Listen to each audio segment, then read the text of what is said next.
2024 பிப்ரவரி மாதம் கடைசியில் நார்த் இந்தியாவில் ஒரு சிசிடிவி ஃபுட்டேஜ் வைரல் ஆச்சு. ஒரு பொண்ணு ரிசப்ஷன் சீட்டில் உட்கார்ந்துருக்கா. திடீர்னு ஒரு ஆள் அந்த கடையில் வராரு. அந்த பொண்ணு கிட்ட பேசுறாரு. அந்த பொண்ணு அவ்வளவா அந்த ஆளை கேர் பண்ணல. அந்த ஆளை அங்கிருந்து போக சொல்லி சில ஆக்ஷன்ஸ் காமிக்கிற. அந்த ஆள் அதுக்கு பதிலா ஏதோ சொல்றா. ரெண்டு பேரும் பேசுறது சிசிடிவி கேமராவில் ரெக்கார்ட் ஆயிருக்கு. வெறும் வீடியோ மட்டும்தான் இருக்கு, ஆனா ஆடியோ இல்ல. இவர் ரெண்டு பேரும் சில செகண்ட் மட்டும்தான் பேசினது. திடீர்னு அந்த ஆள் அவனோட பாக்கெட்டில் இருந்து கன் எடுத்து அவளை ஷூட் பண்ணாரு. ரொம்பவே கிட்ட இருந்து ஒரு 2 அடி டிஸ்டன்ஸ் மட்டும்தான் உள்ளது. இந்த வீடியோ சோஷியல் மீடியாவில் முக்கியமாக ட்விட்டரில் வைரல் ஆயிட்டே இருக்கு.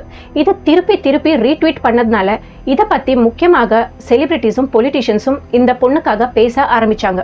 போலீஸ் சீக்கிரமா இந்த கேஸ் இன்வெஸ்டிகேட் பண்ணும் என்று பிரஷர் செலுத்த ஆரம்பிச்சாங்க. ஜனங்களும் இந்த பொண்ணுக்காக பேச தொடங்கினாங்க. இதுக்காக ப்ரொடெஸ்ட் கூட பண்றாங்க. இந்த பொண்ணு யாருன்னு கேட்டா நார்த் இந்தியாவில் சோஷியல் மீடியாவில் உள்ள இன்ஃப்ளூயன்சர் தான். காலையில் ஒரு 11 மணி அளவில் கடையில் வச்சு இந்த பொண்ணோட தலையில் வெடி வைக்கப்பட்டது. அந்த ஒரு வீடியோ இன்டர்நெட்டில் லீக் ஆகுது.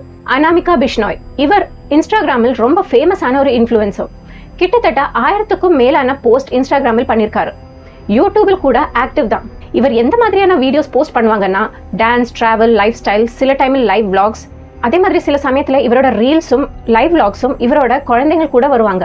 அனாமிகாக்கு 33 வயசு. இவரோட கல்யாணம் ஆகி 13 வருஷம் ஆச்சு. 2 ஆண் பசங்க இவருக்கு. முதல் பையனுக்கு 12 வயசும் 2வது பையனுக்கு 9 வயசும் ஆச்சு. இவரோட ரீல்ஸில் பாப்புலர் ஆனது ராஜஸ்தானி, ஹரியானி பாட்டுகளுக்கு டான்ஸ் ஆடி வீடியோ போஸ்ட் பண்ணுவாங்க. அதுதான் அவ்வளோ வியூஸ் கிடைக்கும். அதுக்கு இன்ஸ்டாகிராமில் 1 லட்சம் மேலாகவே ஃபாலோவர்ஸ் இருந்தாங்க. ஆனா இந்த ஒரு நிகழ்வு நடந்ததுக்கு அப்புறம் ஃபாலோவர்ஸோட எண்ணிக்கை ரொம்பவே சீக்கிரத்தில் ஏற தொடங்கியது. இப்போ எவ்வளவு ஃபாலோவர்ஸ் ஆயிருப்பாங்க என்று நீங்களே இன்ஸ்டாகிராமில் போய் பாருங்க. செலிபிரிட்டிஸ்க்கும் மட்டுமல்ல, இந்த மாதிரியான இன்ஃப்ளூயன்ஸ்க்கும் கூட லைஃபில் நிறைய ப்ராப்ளம்ஸ் இருக்கு. அவ வீடியோவில் வர லைஃப் மட்டுமல்ல, அதுக்கு பின்னாடி அவரால் சொல்லக்கூட முடியாத சோகம் இருக்கும். எல்லாரும் எல்லாம் சொல்ல மாட்டாங்க. சிலர் பர்சனல் லைஃப் வேற, ப்ரொஃபஷனல் லைஃப் வேற என்று தான் நினைப்பாரு. அப்படியே அனாமிகாக்கும் சில 2 பாகங்கள் இருந்துச்சு. அனாமிகா ராஜஸ்தானில் ஒரு சின்ன கிராமத்தில் பிறந்தா. அந்த கிராமத்தோட பேரு காரா. அவளுக்கு 20 வயசானப்ப தான் கல்யாணம் பண்ணி கொடுத்தாங்க. அவளோட புருஷன் பேரு மஹிராம் பிஷ்னாய். நகரசார் என்ற இடத்தில் தான் அவர் உள்ளது. அங்க மெடிக்கல் ஷாப் தான் நடத்துறாரு. அவரோட இடத்திலிருந்து அனாமிகாவோட இடத்துக்கு 72 கிலோமீட்டர் இருக்கும். இவருக்கு 2 ஆண் பசங்க பிறந்தது. இந்த மர்டர் நடக்கிற 5 வருஷத்துக்கு முன்னாடி இவர் 2 பேரும் பிரியறாங்க. ஏன்னா அனாமிகா சொல்றது, இந்த ஆள் வரதட்சணை கேட்டு ரொம்பவே டார்ச்சர் பண்ணிட்டே இருந்தாரு. 2 ஆண் பசங்களையும் கூட்டிட்டு தனியா வீடு எடுத்துட்டு மாறிட்டாங்க. அப்புறம் மெயின்டெனன்ஸ்க்கு கேஸ் கூட ஃபைல் பண்றாரு. இந்த டைமில் அனாமிகாவோட அப்பா அவளை ஹெல்ப் பண்றாரு. அவர் பேரு தேஜாராம். அப்பாவோட ஹெல்ப்பால் ஒரு காஸ்மெட்டிக் ஷாப் ஓபன் பண்றா. அதோட ஒரு வீடு வாடகைக்கு எடுத்து பசங்க கூடவே தங்குறா. இப்படி இருக்கும்போது தான் அனாமிகாவோட பிசினஸ் மேல மேல உயர்ந்து வர தொடங்கியது. அதே டைமில் இன்ஸ்டாவில் ரீல்ஸ் போட தொடங்கினா. இந்த ரீல்ஸுக்கும் பெரிய விதத்தில் வரவேற்பு கிடைச்சது. இப்போ அனாமிகா அவளோட புருஷன் இல்லாம தனியாக வாழ ஆரம்பிச்சா. ஃபேமஸ் ஆக தொடங்கினா. இது பிடிக்காத அனாமிகாவோட புருஷன் வந்துட்டு அவளை மிரட்ட தொடங்கினாரு. ரீல்ஸ் போடுறது நிறுத்த சொல்லி பிளாக்மெயில் பண்ண ஆரம்பிச்சாரு. ஆனா அனாமிகா அதை கேட்கவே இல்லை. இதனால பஹிராம் பண்ணது என்னன்னா, அந்த ஆளோட இடத்திலிருந்து காஜ்வால் என்ற இடத்துக்கு போனாரு. இந்த இடம் இந்தியா பாகிஸ்தான் பார்டரில் தான் இருக்குது. அந்த ஆள் இடத்திலிருந்து கிட்டத்தட்ட 22 கிலோமீட்டர் தூரத்தில் தான் இருக்கும். அங்க ஒரு ஆள் கிட்ட இருந்து 50,000 ரூபாய் கொடுத்து புல்லட்டும் துப்பாக்கியும் வாங்குறாரு. பிப்ரவரி 25, 2024 அன்று ஒரு சண்டே ஸ்ட்ரெயிட்டாக அனாமிகாவோட வீட்டுக்கு வராரு. அங்க அவ இல்ல, பசங்க மட்டும்தான் இருந்தாங்க. அப்போ அந்த ஆள் பசங்க கிட்ட சொன்னது என்னன்னா, இன்னைக்கு ஒண்ணு இல்லைன்னா உங்க அம்மா உயிரோட இருப்பா, இல்லைன்னா நான் உயிரோட இருப்பேன் என்று சொல்லி அங்க இருந்து கோவத்துல கிளம்பிட்டாரு. அப்படி போன ஆள் முதல்ல போனது அனாமிகாவோட கடைக்கு தான். கொஞ்ச நேரம் மட்டும் பேசி கிட்ட இருந்து அனாமிகாவை ஷூட் பண்ணாரு. அந்த ஃபுட்டேஜில் அனாமிகாவோட கழுத்தில் இருந்து கையில் இருந்து ரத்தம் வரத பார்க்க முடியும்.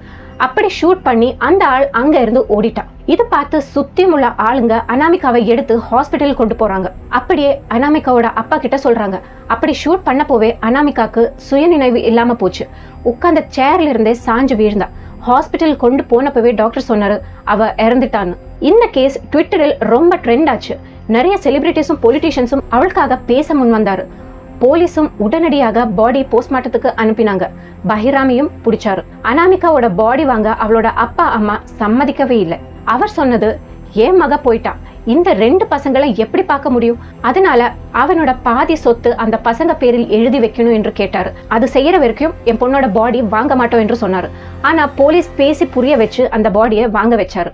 இந்த கேஸில் யார் கஷ்டப்படுவாங்களோ இல்லையோ, அந்த 2 பசங்க கஷ்டப்படுவாங்க. அம்மா இறந்தாங்க, அப்பா ஜெயிலுக்கும் போயிட்டாரு. அப்பாக்கோ பசங்க கிட்ட அவ்வளவா பிரியம் இல்லை. இந்த ஒரு கேஸில் காமிக்கிறது, ஒரு பொண்ணோட வெற்றி எப்போதும் நம்மளால அக்செப்ட் பண்ண முடியல. அவளை கொல்லணும் என்று கூட நினைக்க வைக்குது. அதுக்காக அந்த பொண்ணு அவ்வளோ பெரிய ஃபேமஸ் ஒன்றும் இல்லை. இன்ஸ்டாவில் 1 லட்சம் ஃபாலோவர்ஸ் இருக்கு, அப்புறம் ஒரு கடை போட்டிருக்கா, அவ்வளோதான். அது கூட இந்த ஆளால தாங்கிக்க முடியல. அவளை கொன்னா மட்டுமே அவனோட கோவம் தீரும். எந்த மாதிரியான ஆளா இருப்பா என்று கொஞ்சம் நினைச்சு பாருங்க. 50,000 ரூபாய் கொடுத்து இந்தியா பாகிஸ்தான் பார்டருக்கு போய் பேர் கூட தெரியாத ஒரு ஆள் கிட்ட இருந்து துப்பாக்கி வாங்கி அவளை கொல்லணும்னா எவ்வளவு கெட்ட ஒரு மனுஷனா இருக்கும் அவன். இந்த ஒரு கேஸ் பத்தி நீங்க என்ன நினைக்கிறேன் என்று கமெண்டில் மறக்காம சொல்லுங்க. மீண்டும் இன்னொரு வீடியோவில் பார்ப்போம். நன்றி, வணக்கம்.